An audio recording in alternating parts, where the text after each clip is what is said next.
unashindwa kwa nini? Kwa maana anayekuletea kwa waganga, anayebeba dhabihu, anayekelea dhabihu kwa madhabahu ya uchawi, anasema nataka kumaliza mtu fulani. Bwana Yesu asifiwe.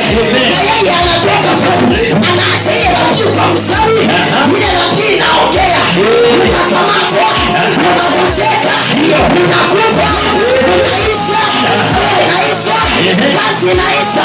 Lakini wapendwa, tuelewe katika kiroho, ukienda na dhabihu sawa, chukua yako, chukua dhabihu zito, kuja kwa madhabahu, kwa Mungu, mwambie Mungu, wamenitesa, wamenisumbua, magonjwa, sila yangu, sila uchawi, nikikaza, sila yangu, ninatuma na wachawi, naekelea dhabihu. Haleluya.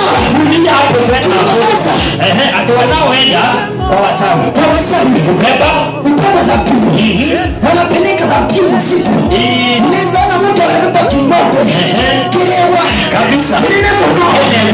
Akila eni. Akila kwa Mungu. Bwana Yesu asifiwe sana. Lakini wewe usielewi akili. Ati mambo ya kiroho. Utashinda kila saa. Unakuambia mfungaji. Umemoja. Unawekelea kitu. Haleluya.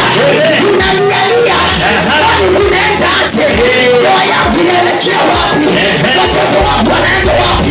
Mzee wako alikamatiwa wapi? Mpango wa kando akuache nyumbani, ameshakamatwa. Umealiyekiwa dhabihu wachawi. My Father, Mungu wangu awapotea. Chukua dhabihu yenu zito kuja kwa Mungu kabisa. Haleluya. Haleluya. Revelation. Tuko pamoja. Si mambo na imani peke yake. Imani ndio plus dhabihu. Iko sasa. Ukuje. Hiyo ni kali. Wekelea.